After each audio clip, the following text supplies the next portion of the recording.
Hello everybody, welcome back. Thank you so much for joining me yet again.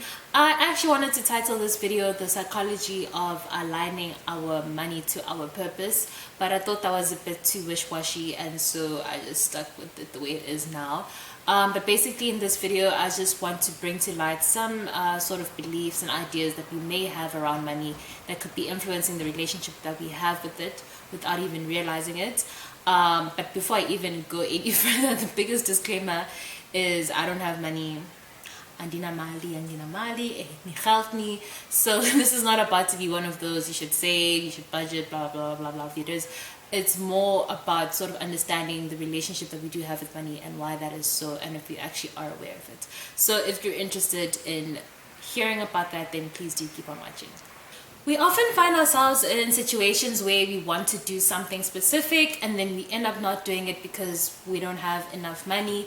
But then 3 months later, you look at your bank statements and you realize that you spent about the sum of the money that you needed on so many other things that didn't even give you half of the satisfaction that you would have received had you just saved up for that one thing and got it right. So this just proves that having money doesn't necessarily solve money problems, because regardless of how much money you have, you're always going to treat it in the same way that you always have in the past. So the first thing that I want to bring into the discussion is sort of things that we've picked up from our childhood, right? Well, money is the root of all evil. People that have money are greedy, and we even see it go to the extent where people practice witchcraft on other people when they see them doing well.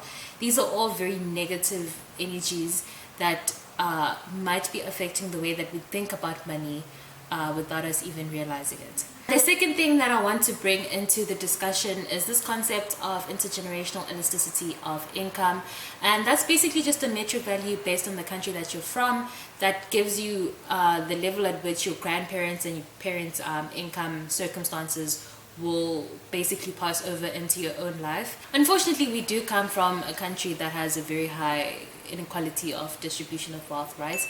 And so that does mean that our parents and our grandparents' financial situations do persist into our own lives, and we find it more difficult to move in between income brackets. And I guess that does explain why our parents are so serious about education, right? Because they do want to give us the tools that will help us out of these circumstances and give us a better life. But at the same time, it's kind of tricky because the times are changing so much faster than they did back then, and so you need to be conscious of the fact that the education that we're having might not necessarily be keeping up with the times, but that's a completely different video. Moving on to the third thing that I want to talk about, it's basically just putting money on too high of a pedestal. And what I mean by that is letting money control us, obsessing over it, being willing to do almost anything for it.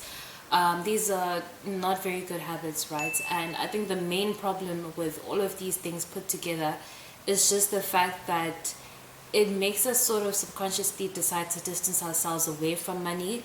And because why would you want to be greedy? Why would you want to be evil? Why would you want to be all these bad things, right? But unfortunately, or maybe fortunately, I don't know, we do need money, right? Not just to sustain our basic needs, but also just, I believe personally for myself that in my highest life, I do need money. And so I just am trying to be more conscious of the beliefs that I have around money and the relationship that I do have with it, right? And so what I've been trying to do to sort of stop myself thinking about money constantly is basically just keeping in mind that actually a colleague of mine earlier on this week said to me that living in the present is so much more rewarding than being focused too much on the past or thinking too much about the future. And that makes so much sense to me because I have this habit of just thinking and thinking and thinking and thinking. And what I'm actually doing is mentally doing those things and exhausting myself in the process without actually physically doing it. And so I don't have the results or the benefits from doing it. And so I'm trying to have the same or like a similar approach to money, in the sense that I want to think about it less, but also not feel like having or working towards money is a bad thing. And so I focus on what I'm passionate about and what I'm trying to do and the goals I'm trying to achieve that I know will eventually bring me money. Thinking back to the whole subconscious mind thing from my previous video, right?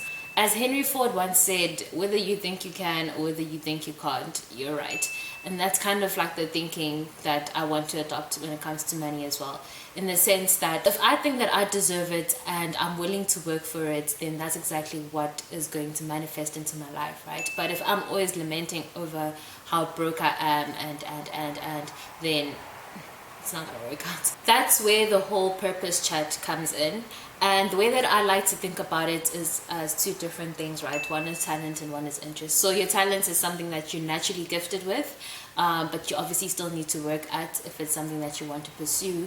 And then your interests are, you know, because we're multifaceted individuals, varying and just so many of them, but we do value some over the other. And that basically determines what we put the most time into, what we put the most learning into, and what we develop over time. And I think if you bring those two things together, they form like this big passion, purpose, baby. And if we are living our lives in line with our purpose or in line with our passion, then I feel like you're bound to make money from that, because you make money from what you do best, right? The danger in not living a life that is aligned to our passion, right, and which is why it's so important for me to try and do that, is not only because I don't want to have any regrets, but also just the fact that I know that if I don't, I will never be satisfied. So we find ourselves in positions where we're doing the one thing and not the other. Classic example, being a student, maybe you're not necessarily super passionate about what you're studying, and then you start to struggle to put time and, you know, effort into your studies. And even when you are procrastinating, you're not working on your talents because you're doubting them, or you're not working on your interests because you're like, I don't know, there's so many reasons why we don't do these things, right? And I definitely get it. It's not easy at all to try and go for that, right?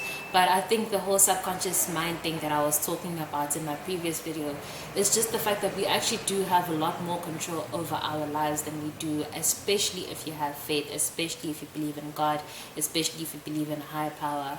And so this video is basically just to say that if we're more conscious about these types of things, we have the power to sort of change the narrative and make sure that money manifests in our lives in the way that it needs to.